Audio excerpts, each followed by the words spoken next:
guys, and welcome back to my YouTube channel. So today I want to talk about 5 exercises that a lot of people say aren't great for, I suppose, a whole host of reasons, and I want to give you even some of the pros and cons. I think that a lot of information is rammed down our throats with little explanation for why it's been said. So I want to use this video to try and address that, to try and explain or rationalize a lot of the things I say, because I think people really need to understand the reason why they're doing certain things at the gym, and I don't think it's something that many fitness creators do on YouTube these days or on any platform. So let's get into it. Number 1 is the knee extension or the quads machine.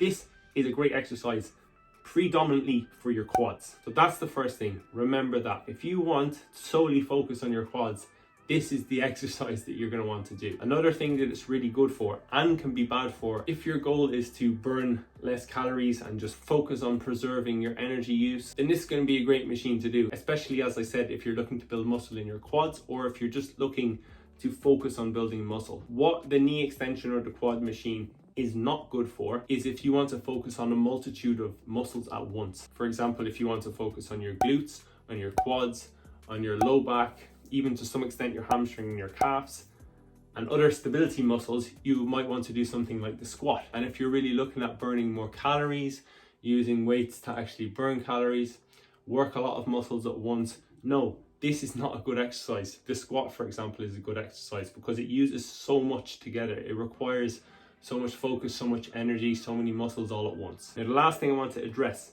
for the knee extension or the quad machine is people say that it puts a lot of pressure on your knees. If we look at the squat, or if we look at the leg press, or we look at the knee extension or quad machine, once you get into a certain amount of knee flexion under the same amount of load, it doesn't matter what you're doing, it's going to put the same pressure through your knee. This is what people don't understand. And the more knee flexion that you can achieve, the more quad stretch you're going to achieve, the more potential for muscle growth. But yeah, as I said, I just want you to take all these things into account. There's pros, there's cons to doing all these exercises. It's never a one size fits all.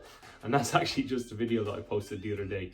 You cannot apply the same rules to everyone, to everything. That's my semi-rant over. Let's move on to the deadlift. Okay, I want to talk about the deadlift next. I think a lot of people are starting to realize that the deadlift is a great exercise and that doing it, we can achieve a lot of things, but there are some people that aren't great fans of the deadlift and say it's not worth it, there's too many downsides to it, it's not a good exercise. Let's start off with why the deadlift might not be a good exercise. First of all, they're saying that it's high risk of injury. If you can get your technique down for the deadlift and address any physiological issues that are going on with your hips, with your feet, your knees, and you start off with lighter weight, in most cases the deadlift will give you much more reward than it will risk. I promise you that. But it requires diligence, it requires practice, it requires patience. The deadlift, like with the squat, it exercises a whole host of muscles, and it's a great exercise for your glutes, decent exercise for your hamstrings, okay exercise for your quads, good exercise for your low back. So it does all these things at once. Is it the best for any one muscle? No, there's other exercises, for example, the glute bridge. In many cases, it's going to be better than the deadlift because you can focus most of the weight, you can lift more weight with your glutes. Deadlift, you're going to be limited to some extent with your low back. For example, with the hamstrings, the deadlift doesn't allow you to fully flex your hamstrings. It does allow you to get a good stretch under tension, but it doesn't allow you to flex them very much, which is a downside of the deadlift for the hamstrings. So there's pros and cons, as I've been saying. You have to choose an exercise based on your goal. Deadlift is an amazing exercise for just life in general. It's going to help you to build strength, to build muscle, to prevent injury. It feels great doing it, saying, oh, I can deadlift, I don't know, 100 kilos, 200 kilos, however many kilos it may be. Are there negatives to it? Some, yes, there are some. Are there a lot more positives? Absolutely. So keep all that in mind. Next, I want to move on to crunches. People talk a lot of shit about crunches, and I think it's from quite an uneducated perspective. Guys, first thing I want to say about crunches is that it performs the exact movement that your rectus abdominis is responsible for, and that is pulling your sternum down towards your pubic bone. So it's arguably a perfect movement for exercising your abs. So keep that in mind. One of the things that people say about crunches is that it's bad for your back. It's not bad for your back unless you have like a lot of back issues and the slightest of things trigger problems for your back. People imagine that crunches are bad for your back because you're bending it. There's something called axial loading, which when our spine is under flexion, under a curved position, for example with the deadlift, if we bend our lower back and the weight is going down through it because we're holding the deadlift bar, bending our back, weight's going down through it. This is not good, and we do try to avoid this with the deadlift, but with the crunch, we are lying horizontally.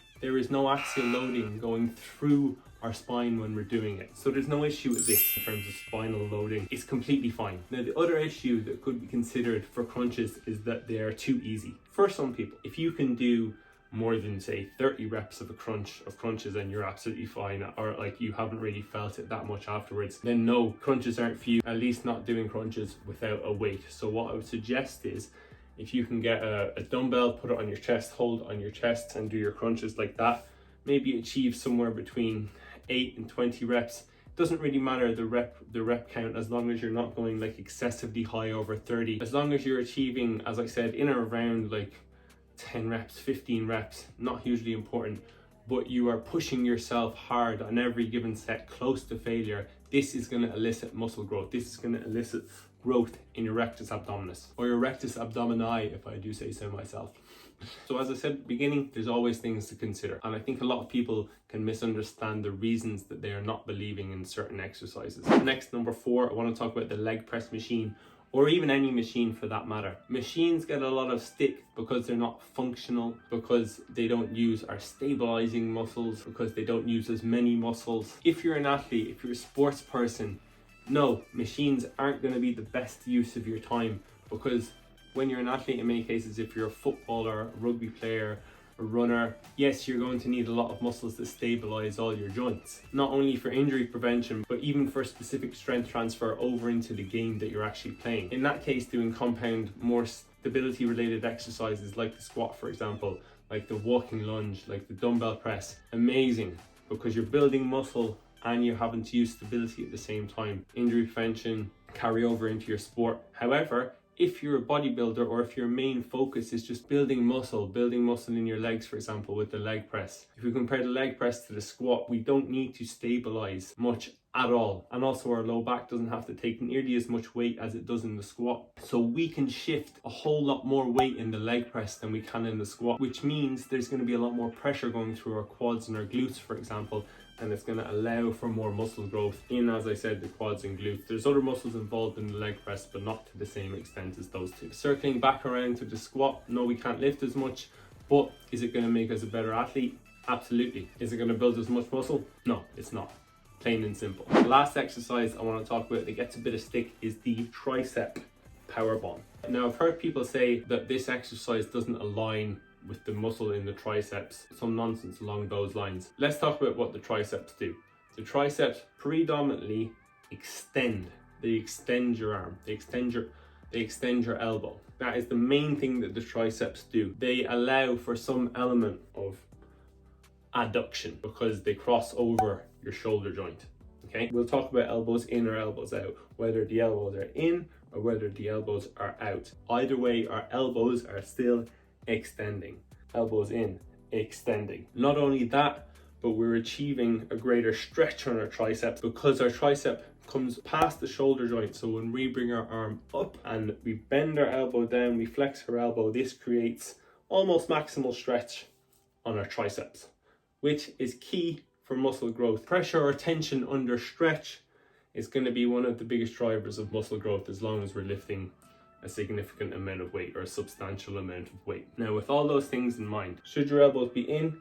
Should your elbows be out? Like, should you do it like this or should you do it like this? The reason people actually say to do it like this is because they have some belief that the shoulder needs to be in line like this, because it completely eliminates any shoulder movement. So if we're like this and we go up and down, our shoulders don't move at all. And when we're like this and we go up and down, our shoulder does move a little bit. Now, the difference is here, and the reason why doing this isn't the best idea, even though many people think and say it is because when our elbows are right in, that puts our shoulder under a lot more pressure because we're maximally externally rotating our shoulder. So look, if we have our elbows in, that is the exact same thing as rotating our shoulder right back like this. So it's right back, and now we're having it in like this. Maximal external rotation is not good when we have our arms all the way over our head. Now, if we think maximal internal rotation, maximal external rotation, then we have something in between. When we bring our arms over our head and our elbows are poking out a bit, that is what we would say neutral shoulder rotation. And that allows for a lot more space in our shoulder joint. Our elbows are still extending as they were before. The only difference is that we are performing a little bit of extra shoulder flexion, which basically means we're just going to work our anterior and maybe mid-deltoid to some extent while we're doing this exercise. And is that a bad thing? No, predominantly still going to be working our triceps. So the tricep power bomb is a great exercise, but what I will say about this exercise is it does require decent shoulder mobility. If you're having issues with your shoulder, it's better to sacrifice a bit of that tricep stretch you'll get from coming right above your head, like this, wherever your elbows may be, bringing them down a little bit, maybe going to a cable machine and doing tricep exercises like this. So I hope that has given you some insight on how to, I suppose, logically ascertain whether you should be doing one exercise or another, or at least giving you the tools to think for yourself and then to be able to decide whether you should do a given exercise or not. Anyway, guys, until next time, goodbye and good luck.